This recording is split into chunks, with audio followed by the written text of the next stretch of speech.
Cher Antonio, cher secrétaire général, cher Boris, monsieur le Premier ministre, chers collègues, chers amis, heureux de vous retrouver et malgré les circonstances de le faire depuis Paris où je suis accompagné par l'un des acteurs et des principaux architectes de l'accord, Laurent Fabius, et par deux ministres aujourd'hui en charge, Jean-Yves Le Drian et Barbara Pompili, pour montrer que l'action aussi continue. Merci de nous réunir comme c'était ainsi prévu, 5 ans plus tard, après l'accord de Paris, pour montrer que notre action collective continue.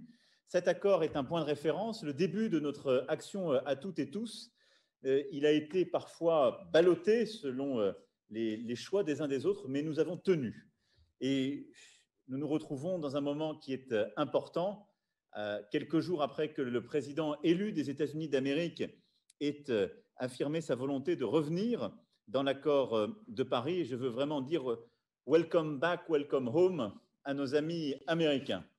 Durant les 3 dernières années, nous avons fait vivre cet accord de Paris et son esprit tous ensemble, malgré le choix américain, pour continuer à avancer, œuvrer avec tous les acteurs ici présents. Et je veux vraiment saluer la mobilisation européenne et la formidable coopération durant ces années avec la Chine.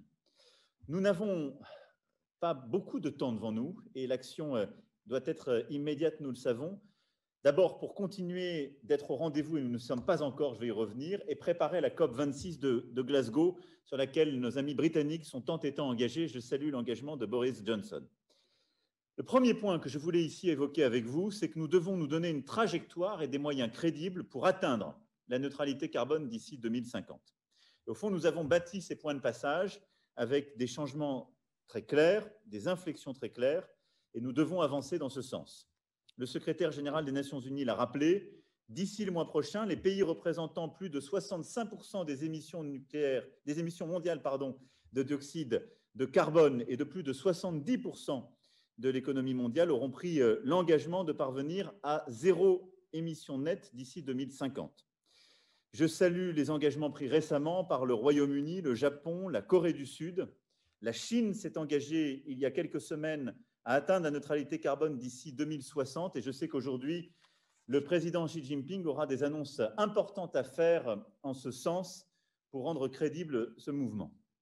Et nous avons décidé, en Européens, il y a donc 2 jours, d'acter cette transition en prenant tous ensemble, à 27, l'engagement de réduire de 55% nos émissions de gaz à effet de serre d'ici à 2030 et de tous nous engager sur cet objectif de 2050. Nous aurons ensuite, pays par pays, à le décliner, et l'engagement européen est là. Le Green Deal européen a été bâti, les financements européens sont aussi construits et nous continuerons d'avancer en ce sens.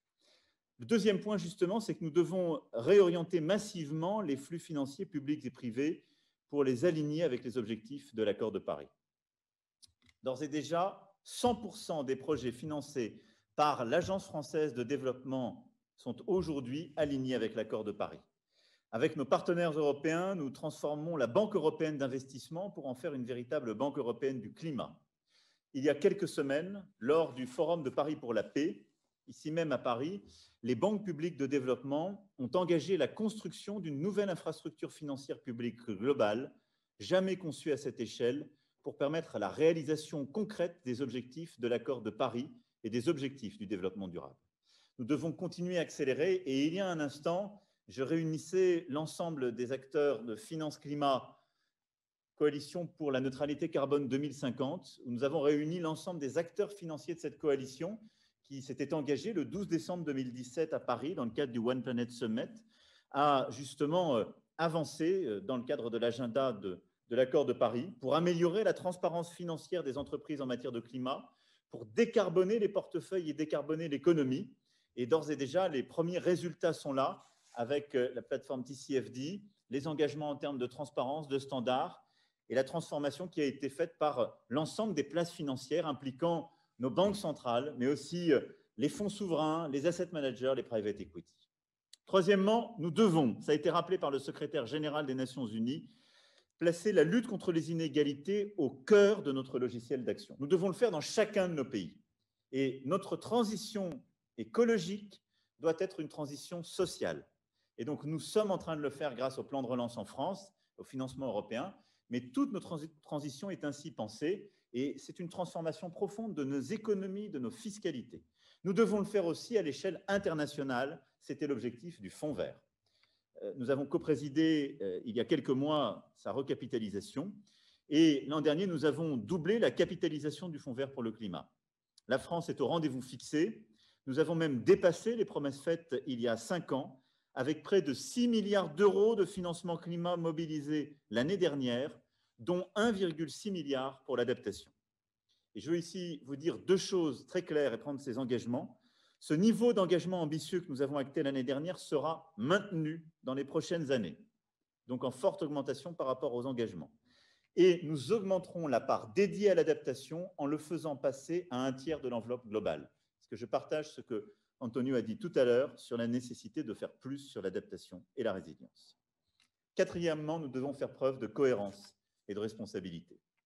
Nous avons pris en France, depuis 3 ans, des actions très fortes pour être justement en cohérence avec nos engagements internationaux.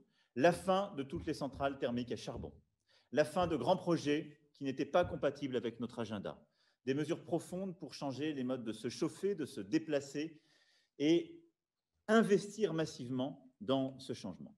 Le plan de relance, ça a été dit par le secrétaire général, mais également par le Premier ministre Boris Johnson, le plan de relance de sortie Covid est un plan de relance profondément vert qui va nous permettre, par des investissements pour la rénovation thermique, pour le changement de véhicules, d'aller plus loin. Et nous aurons, dans les prochaines semaines, une loi climat nouvelle qui est l'émanation du travail fait par la Convention citoyenne pour le climat, 150 citoyens qui nous ont aidés à penser, qui ont proposé des solutions très concrètes pour aider à la transition de notre économie que nous mettrons en œuvre. L'année prochaine, plus aucune garantie publique française ne pourra être octroyée au profit des pétroles extra lourds, sable et schistes bitumineux. Et nous nous préparons dès maintenant à mettre fin, dans les 5 années qui viennent, à l'ensemble des soutiens à l'exploration et l'exploitation de nouveaux gisements pétroliers.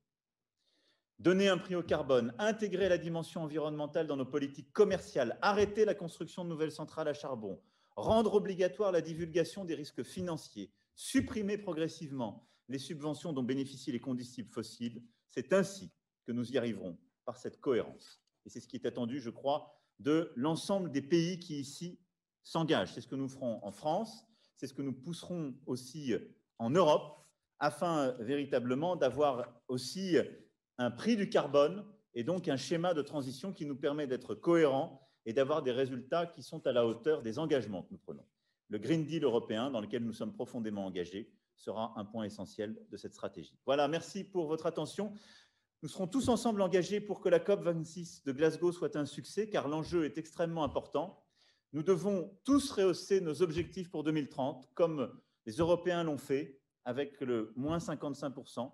Nous devons tous être dans la trajectoire de la neutralité carbone 2050. C'est un devoir pour les pays les plus vulnérables de la planète aujourd'hui qui vivent les conséquences des erreurs passées.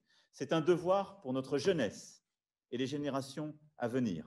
C'est un devoir pour nous-mêmes, car c'est la trace que notre génération laissera durablement dans l'histoire.